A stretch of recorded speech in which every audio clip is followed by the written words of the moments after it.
La médula espinal se extiende del agujero occipital hasta la primera vértebra lumbar. Presenta dos engrosamientos, la intumiscencia cervical que va de C4 a T1 y la intumiscencia lumbar que va de T1 a T9. Tiene 5 segmentos, 8 segmentos cervicales, 12 segmentos torácicos, 5 segmentos lumbares, 5 segmentos sacros y 1 coxígeo. A lo largo de la médula están conectados 31 nervios espinales. La médula se compone de un núcleo interno de sustancia gris en forma de H, rodeado por una cubierta externa de sustancia blanca. Se encuentra rodeado por 3 meninges. La pía madre, que es la más interna, es fina y transparente. La aracnoides es la membrana vascular y la dura madre es más superficial. Entre la aracnoides y la pía madre se halla el espacio subaracnoideo que contiene líquido cefalorraquídeo.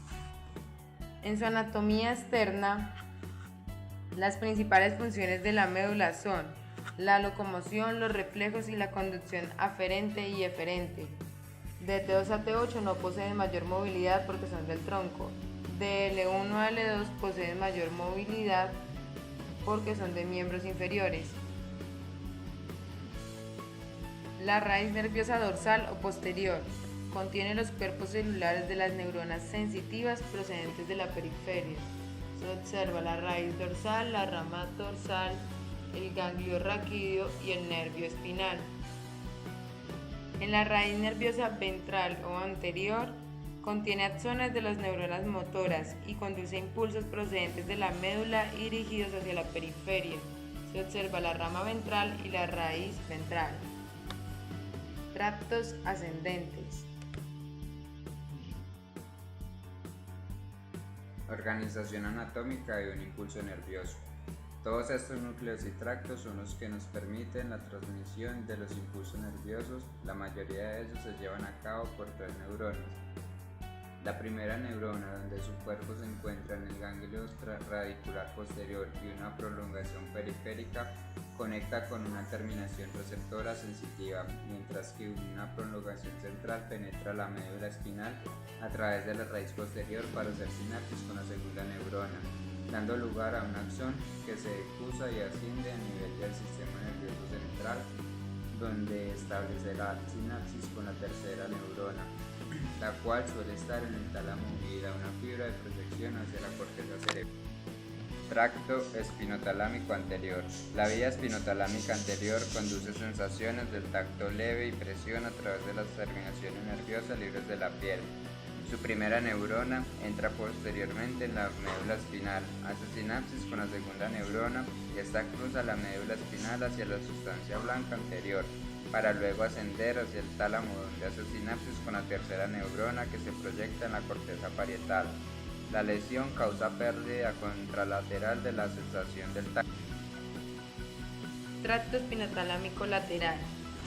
Las vías del dolor y la temperatura viajan por las vías del tracto espinotalámico lateral de la médula espinal y responden a estímulos de dolor por medio de las terminaciones nerviosas libres de la piel. La conducción del impulso del dolor se lleva a cabo por fibras A delta de conducción rápida y por fibras tipo C de conducción lenta. El recorrido es el mismo que en la vía espinotalámico anterior, excepto en la segunda neurona que cruza a la sustancia blanca lateral. Su lesión causa pérdida contralateral de la sensibilidad de la termalgesia. Fascículo de Gracil o de Gol. Los axones de la primera neurona penetran en la médula espinal desde el ganglio espinal posterior y pasan directamente al cordón blanco posterior del mismo lado. Aquí las fibras se dividen en ramos ascendentes largas y ramos descendentes cortos. Las fibras ascendentes suben por el cordón blanco posterior hasta la médula elongada, haciendo sinapsis en el núcleo gracil. Seguido de esto, la segunda neurona cruza la médula hacia el lado opuesto y las fibras ascienden como lemnisco medial hacia el tálamo, sitio de relevo de la tercera neurona, que se proyecta hacia el área somestésica en la circunvolución postcentral de la corteza. De esta forma, el tacto discriminativo es el sentido de la vibración. Su lesión es información de los músculos y articulaciones hacia la conciencia. Tracto espinocerebeloso posterior. Se encarga de la información articular y muscular inconsciente. Este iniciará cuando la primera neurona penetre en el cordón gris posterior de la médula espinal, donde se llevará a cabo la sinapsis con la segunda neurona. Sus fibras penetrarán la posterior lateral del cordón blanco, donde ascenderán a la médula oblongada para unirse con el pedúnculo cerebeloso inferior, donde atravesarán el cerebelo hasta llegar a la corteza cerebelosa. Causa pérdida de la coordinación y la postura. Tracto espinocerebeloso anterior. Este, al igual que el posterior, se encarga de la información articular y muscular inconsciente. Este iniciará cuando la primera neurona haga sinapsis con la neurona de segundo orden en el núcleo dorsal de la base del cordón gris posterior. Sus axones de fibras cruzan al lado opuesto y ascienden como anteriores en el cordón blanco lateral. Ascienden por la médula oblongada y el puente hasta penetrar el cerebelo por medio del pedúnculo superior y terminan en la corteza cerebelosa.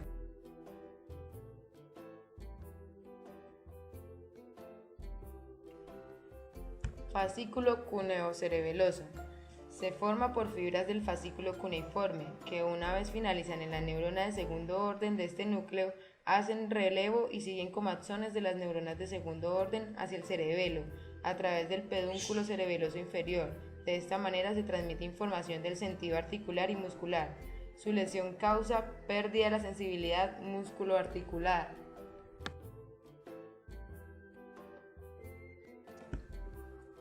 Tracto espinotemporal. Esta vía inicia cuando se recibe información para los reflejos espinovisuales y se encarga de controlar los movimientos de los ojos y la cabeza hacia la fuente de estimulación. Los axones entran posteriormente en la médula espinal y se desplazan hasta la sustancia gris, donde forman sinapsis con neuronas de segundo orden, las cuales cruzan el plano medio y ascienden como fascículo espinotemporal en el cordón blanco anterolateral. Después pasa a través de la médula oblongada y del puente y termina en sinapsis con neurona del colículo superior del mesencéfalo.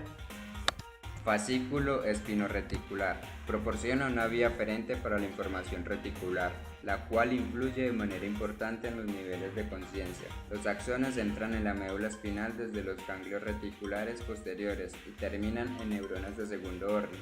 De aquí ascienden por la médula espinal como fascículo espinoreticular en el cordón blanco lateral y terminan en sinapsis con neuronas de formación reticular en la médula oblongada, el puente y el mesencéfalo.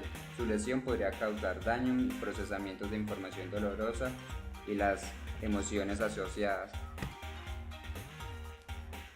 Tractos descendentes. Tracto tectoespinal. Las fibras del tracto tectoespinal se originan en el colículo superior del mesencéfalo. Poco después cruzan la línea media y descienden hasta el asta posterior a nivel de la médula espinal. Es necesario para los movimientos posturales, los reflejos y es relacionado con la visión. Su lesión causa alteraciones en la coordinación óculo-manual, dismetría y disfunciones del preforma. Tracto rubroespinal. Es la principal vía motora del mesencéfalo, considerado como un tracto córtico-espinal indirecto. Se origina en la neurona del núcleo rojo, cruza en la decusación tegmental ventral del mesencéfalo y desciende a lo largo del puente y la médula elongada para entrar en el cordón lateral de la médula espinal. Se encarga de facilitar los movimientos flexores e inhibir la actividad extensora. Su lesión causa pérdida de la coordinación, dificultad para hacer movimientos alternantes. Tracto vestibuloespinal.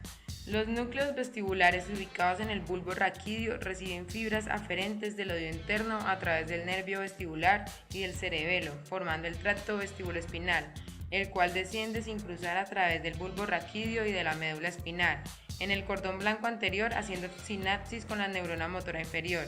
Es el encargado de facilitar la actividad de los músculos extensores e inhibir los flexores y está asociado con el equilibrio. Su lesión produce desequilibrio. Tracto olivoespinal. Podría desempeñar un papel en la actividad muscular, pero existen dudas de ello. Este inicia en el núcleo olivar inferior de la médula oblongada o bulbo raquídeo y desciende en el cordón blanco lateral de la médula para influir en actividades de las neuronas motoras del asta gris anterior. Su lesión podría disminuir la actividad muscular. Tracto reticuloespinal. Son las principales vías descendentes del sistema extrapiramidal e influyen en los movimientos voluntarios y la actividad refleja. Sus fibras se originan en la formación reticular y reciben aferencias estimuladoras o inhibidoras del cerebro. Desde el puente envían axones a la médula de forma no cruzada, descendiendo a través del cordón blanco anterior, formando el tracto reticuloespinal continuo, mientras que de la médula elongada envían axones cruzados y no cruzados a la médula espinal para formar el tracto bulborreticuloespinal medular. Ambas van a penetrar en los cordones grises anteriores.